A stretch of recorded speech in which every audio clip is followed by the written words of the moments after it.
Okay, here's a quick video of how to change a thermostat and the gaskets for a 89 FJ62. I've already done more than half of this project and figured I'd make a video here just to try and help anyone who's wanting to do the same thing, but it just has 4 bolts in each corner, and mine were seized. I'm pretty sure this was the original with 235,000 miles, and one of my bolts broke. So here, it's really easy to remove, but you can see I've already cleaned the old gasket off, and I've actually put in a new sensor for the gauge. Hoping that'll work. I'm not sure. I'm just going to try it since my gauge is not showing the temperature. And the green one is the water temperature sensor. I'm not sure if that's good or bad. I'm just going to do a trial and error since I'm going to drain my radiator fluid again after I run this for a little bit, and then change any sensors or switches that I need to at that time. It also has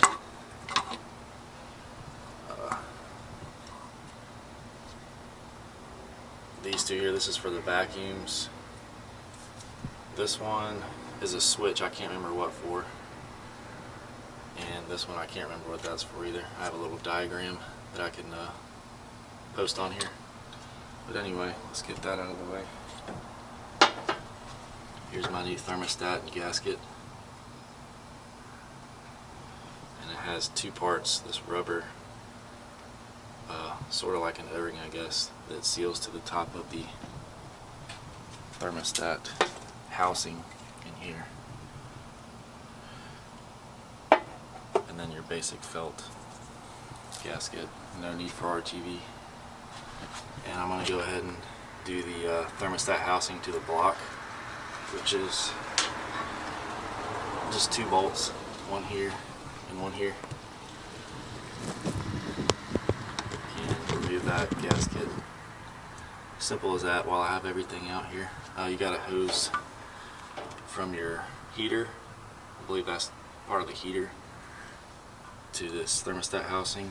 The other hose goes to your water pump, which I just replaced that. So doing as much as I can here while I have everything off.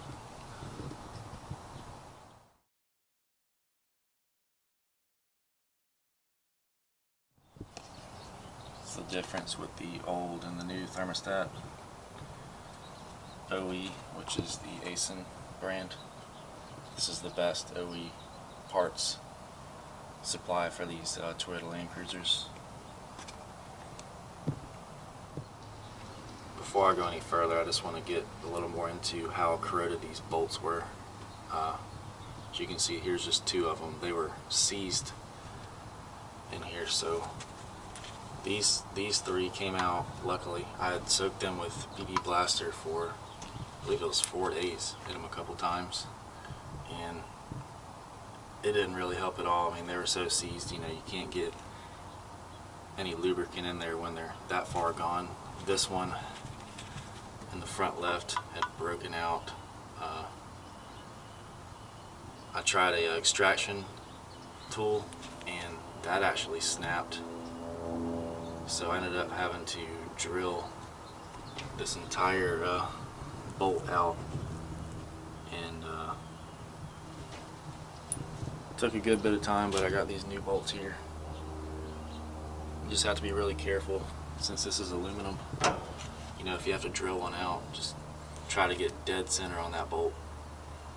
That way you don't strip any of these threads like I did. I actually hit the side on this front side, but it ended up being okay since it had most of the threads. And the torque on these is only, I believe it's 13 foot-pounds, so it should be fine. Okay, we got this off super easy. Those bolts were not seized, so just came right off. But I think this was leaking. You can see some moisture on the bottom side, so it's a good thing we're changing this out. And then, I mean, this gasket is like a believe it was rubber, but it's deteriorating. So again, I'm glad we're getting this done now while we have everything pulled apart. For the thermostat housing to block gasket, which this is my old one, crumbly, nasty. I had to make my own gasket out of this gasket material because no auto parts store could get this gasket. They'd even show in their system the exact gasket, but they still could not order it.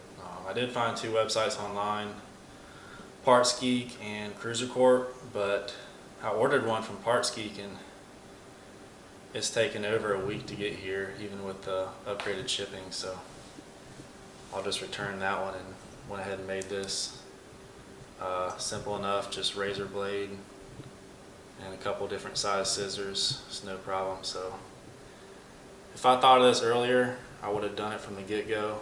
I'd recommend for y'all to just get, you know, this gasket material. It'll save you a lot of time. Alright, we got the thermostat housing to block back on, and the torque spec for that is 18 foot-pounds for those 2 bolts. And now we got the thermostat in. Sets into place. Make sure this O-ring is centered up. The most important thing for this, for me, is to add anti-seize to the new bolts because we don't want it to seize like it did last time. But it's pretty simple. These are 13 foot-pounds torque spec, and then we'll put the hoses back on and be done.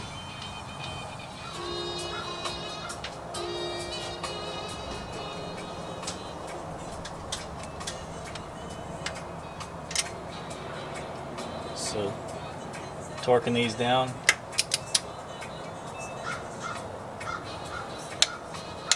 $13 foot-pounds, it's not much. Because remember, it's aluminum.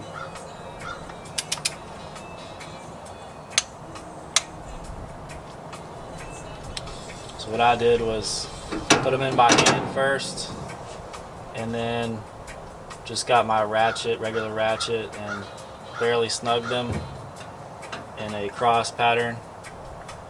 Once all those were snug, then I came with the torque wrench and finished it up.